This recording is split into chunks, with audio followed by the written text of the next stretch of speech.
Christine Pitawanich with your weekly recap. We'll be catching you up on some of the biggest stories of the week. That includes the damage left behind after an atmospheric river hit the region. Plus, how the city of Portland wants to hold hotels and motels more accountable for crimes that happen under their roofs. And a look into how the Trailblazers sold state lawmakers on investing in the Moda Center. But our top story is the atmospheric river that brought heavy rain and caused landslides across the area. One happened near an apartment building in southwest Portland on Thursday. This is the Indian Hills Apartments on Southwest 35th Drive, close to the Taylor's Ferry exit on I-5. 12 units were evacuated due to the landslide. Portland saw its wettest week in months. Throughout Thursday, Portland City crews were monitoring the slide to determine if another landslide could occur. Portland Fire and Rescue spokesperson Rick Graves said Portlanders should stay on high alert.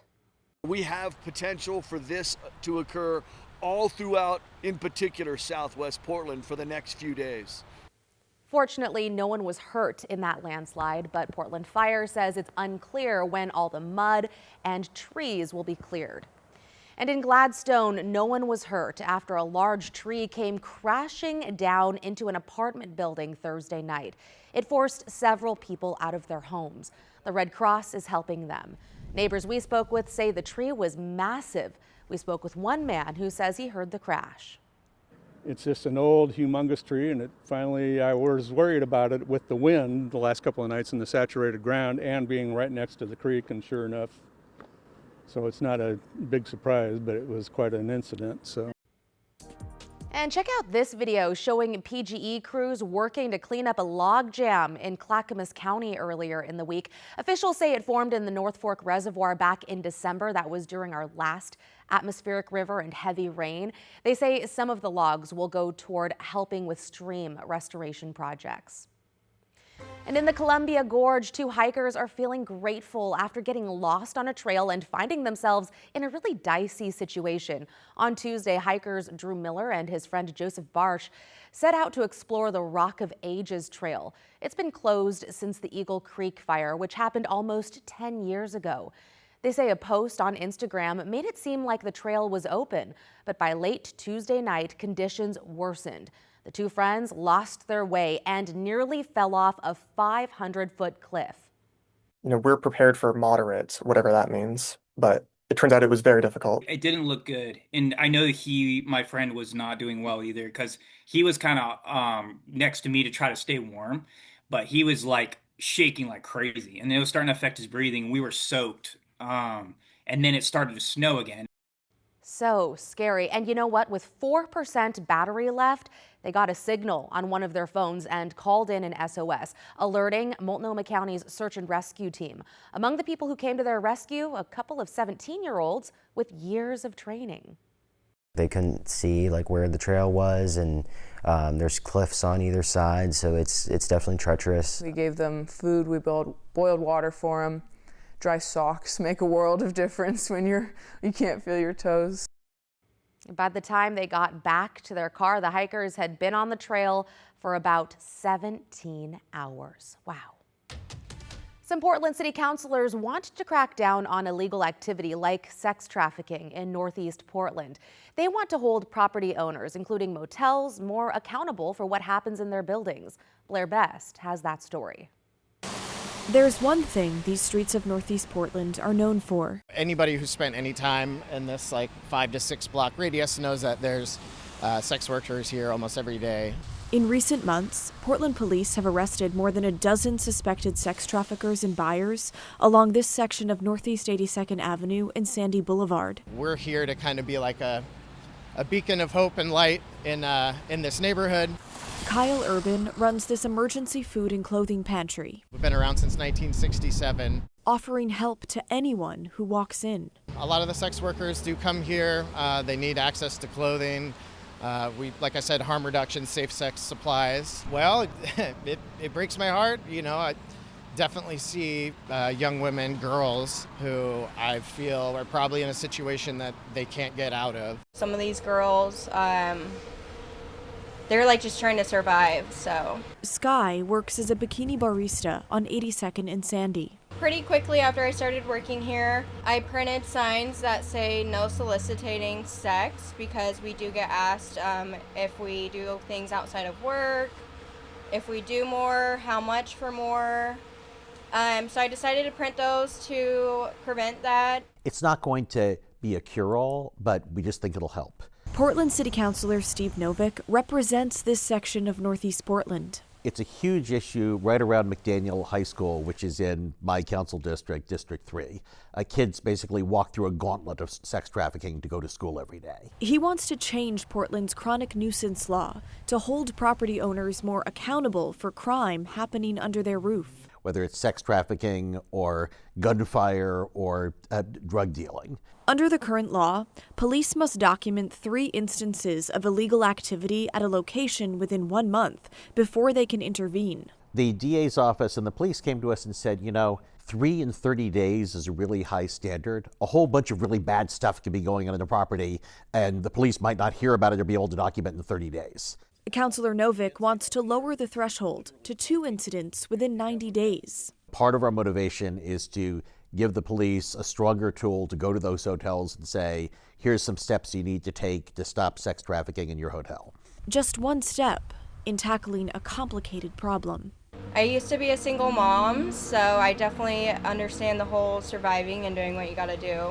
A problem that I think is extremely nuanced and I don't know how to solve. Blair Best, KGW News. The person accused of starting a fire outside the Elephant's Deli in Northwest Portland appeared in court Thursday. 56-year-old Catherine Stow faces charges of reckless burning and criminal mischief. Both are misdemeanors. Stow is accused of accidentally starting a fire outside the Elephant's Deli on Tuesday morning. Flames quickly spread to multiple areas of the nearly 90-year-old building. We spoke with the company's CEO on Thursday, who said staff have had run-ins with Stow in the past and tried to connect her with services. The thing that I just keep on thinking of is every day the team here and many of our other places are dealing with houseless issues, and it creates stress, it creates anxiety, and it creates safety issues all the time. Stow's criminal history dates back more than 25 years, including a warrant out for her arrest on a misdemeanor drug charge in Washington County. This week, for the first time in Oregon history, Portland Community College staff went on strike. This covers all PCC locations. Union members say they're looking for an annual increase of 3% over 2 years, citing a need for a living wage. They've been negotiating now since last year. But PCC says it's been dealing with a multi-million-dollar budget deficit, declining enrollment, and has already cut pay for some managers and confidential employees. Those on strike say it comes down to priorities.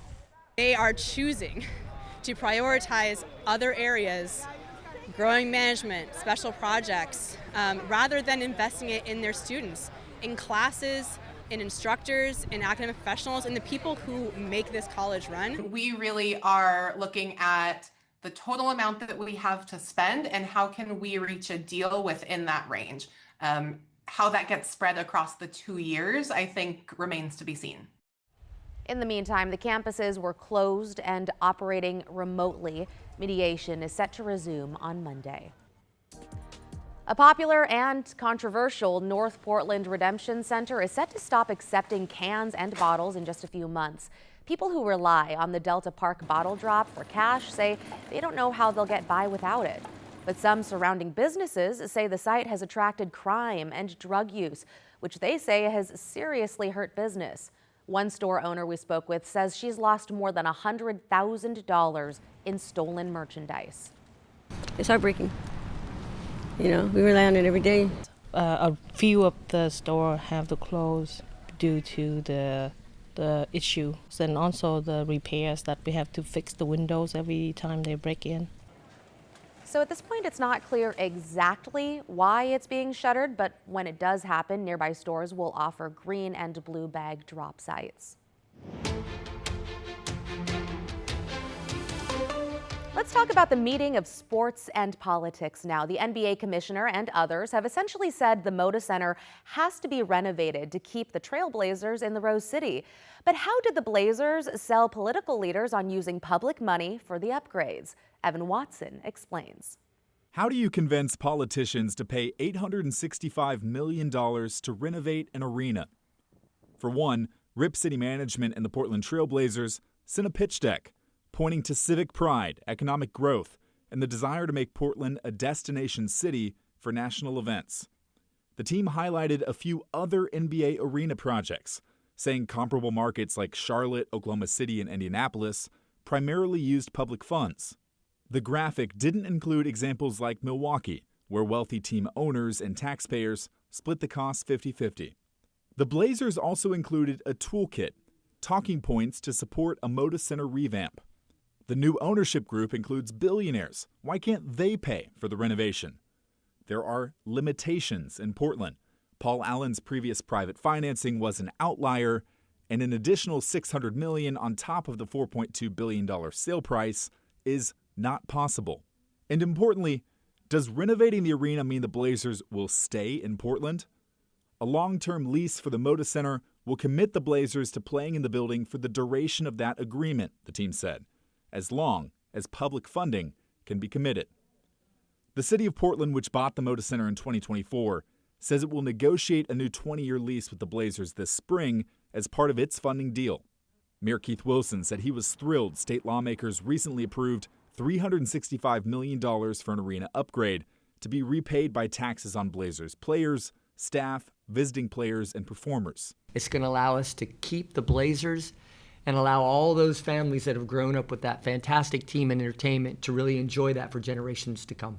Public records show Wilson used different talking points to try and sway different state lawmakers in Salem.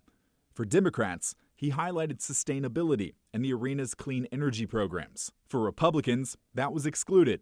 He instead acknowledged questions about Portland, offering to show lawmakers how he's working on lingering challenges like housing and economic development. Wilson pitched economic benefits to both sides. The city of Portland and Multnomah County are planning to pay about $500 million combined for their part of the upgrades.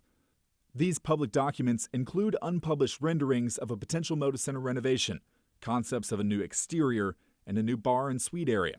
Rip City management ultimately sold politicians on the risk that the Blazers could leave, writing, "In smaller markets like Portland, where venues cannot generate the same amount of revenue as teams in big markets, public investment is necessary to secure the long-term future of a team."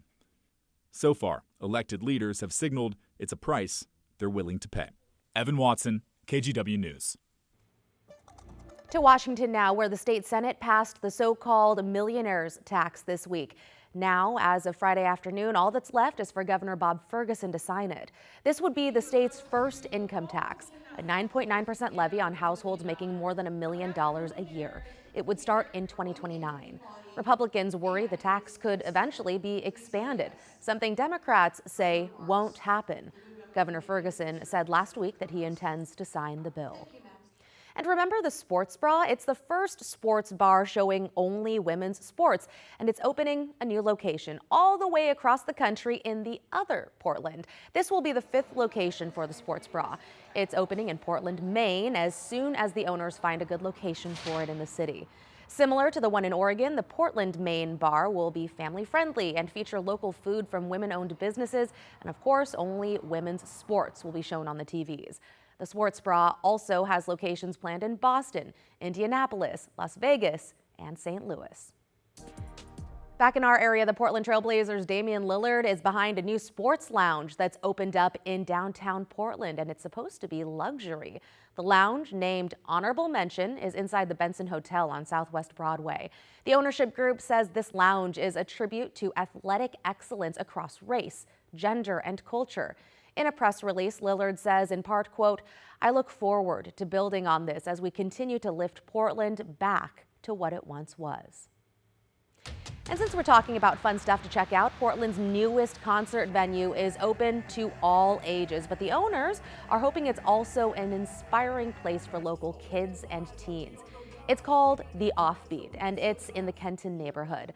The spot is a space for young audiences and performers alike. Friends of Noise is running the venue. When the group started about a decade ago, it noticed there were no all-age concert spaces in Portland. While that's since changed, the Offbeat's director says this new space will be the largest all-ages venue. They're also teaching kids to run sound for shows, book bands, and to be production managers. So we definitely see an employment program, a workforce development program, as an integral part of helping kids make better decisions and better life choices. All Ages venue gets grant funding to help it operate and does not sell alcohol. Now for one of our top stories that you have not seen on KGW Channel 8. Instead, you might have spotted it on social media. In Southeast Portland, a fixture of David Douglas High School athletics has died. For more than 40 years, Kurt Hendricks showed up with enthusiasm, encouragement, and friendship. And as KGW digital producer Sabina Pierre reports, Hendricks leaves a legacy that stretches far beyond the scoreboard. For more than 40 years, Kurt Hendricks was a familiar sight at David Douglas High School sporting events. Hot dog in hand, Sprite nearby, and always ready with a pep talk. He cheered through wins, rallied players after losses, and wasn't shy about letting referees hear his opinion. Hendricks died in February 2026 at 58 years old, just days before his 59th birthday. He had no clue. He just believed that everybody was his friend. And To live without limits, Kurt's family taught him to be part of every team, every game, and every opportunity life offered. When my mom brought my brother home, she said, "Your brother's different, but treat him like you'd treat anybody else." What started as helping around teams eventually turned into something bigger. Kurt worked his way from bat boy to what coaches called an honorary assistant. And for generations of athletes and students, Kurt became part of the program itself. He was the emotional heart of our athletic program. He turned years of observation into action, helping players feel seen, encouraged, and part of something bigger. He was also known for two things: his nightly 8:34 p.m. phone calls to coaches, and his favorite line, "You owe me a hot dog and a Coke," even though he always drank Sprite.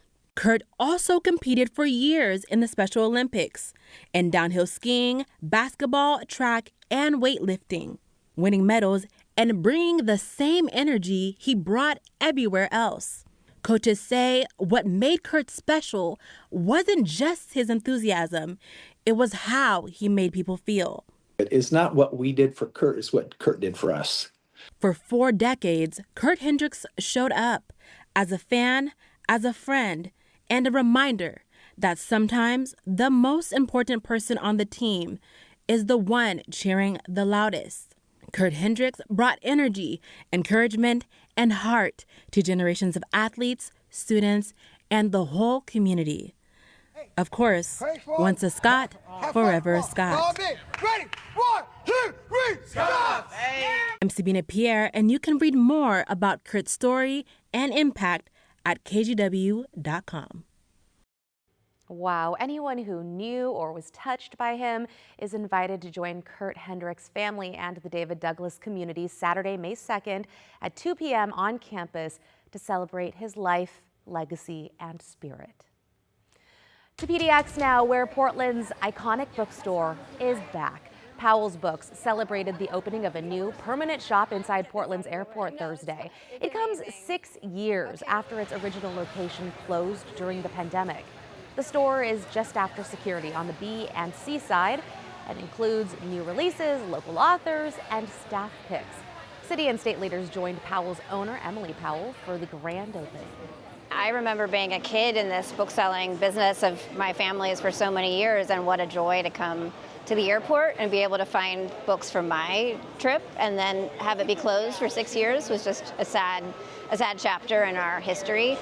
But frankly, and don't tell the other bookstores this has always been my favorite bookstore. It's the perfect little gem of Powell's.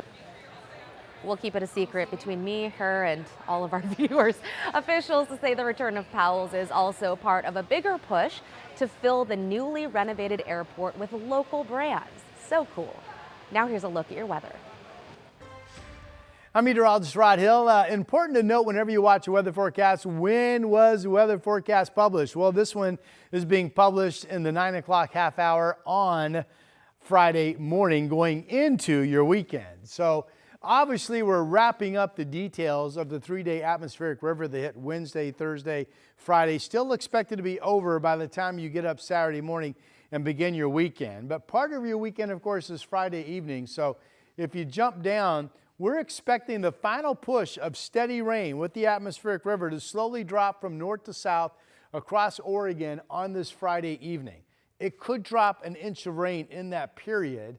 We are expecting rivers, including the Wilson, Pudding, and then Johnson Creek, to crest back up above flood stage on this Friday night. And some of these waterways, especially the Pudding River, could be hanging out near to above flood stage during the day Saturday. So for that reason, the National Weather Service has extended the flood watch into the day on Saturday. But again, the atmospheric river that we have been tracking, the event itself, will be over by early Saturday morning. This map just shows you the additional rain amounts that we're going to be picking up probably Friday night. Shows Portland could get another 86 100ths of an inch, 66 100ths in Salem. Realize that areas that have not seen much rain will be getting heavy rain Friday overnight. Here's the way Futurecast shows it. This is 6 p.m. on Friday. Notice how everything just drops all the way down across our state and then exits by tomorrow morning. Now, snow levels will get down below Cascade Pass level, I think, before all the precip ends. So check pass conditions Saturday morning before you travel for the Cascades, because there could be new snow cover over those areas. One other thing, again, this is the way Vancouver, the Springs at the Waterfront camera looked on Friday morning. But notice the river definitely high in proximity to the Interstate Bridge. The river levels since it started Wednesday morning have jumped up 4 to 5 feet. Now, they're still not close to flood stage, but noticeably high. And you're going to be looking at noticeably high water into your Saturday across the area, really. So here is the 7-day forecast. There will be no alerts in effect from KGW this weekend, but the flood watch will be up from the Weather Service because of some rivers still running high during the day. Saturday, those river levels continuing to recede into next week. 52 Saturday, I think all dry. Starting Sunday, each day on the 7-day has the potential to have some light rain. And with that said, each day on the 7-day from Sunday through Thursday could also be dry. We're looking at a weather system that's out to sea, throws clouds our way, and again, we may or may not get some light precip. Notice the high temperatures, very mild weather coming with highs in the 60s starting on Monday. Well, that's a wrap on your weekly recap. I'm Christine Pitawanich. Remember, you can catch up on the latest headlines anytime on KGW.com, your KGW app, or our YouTube channel.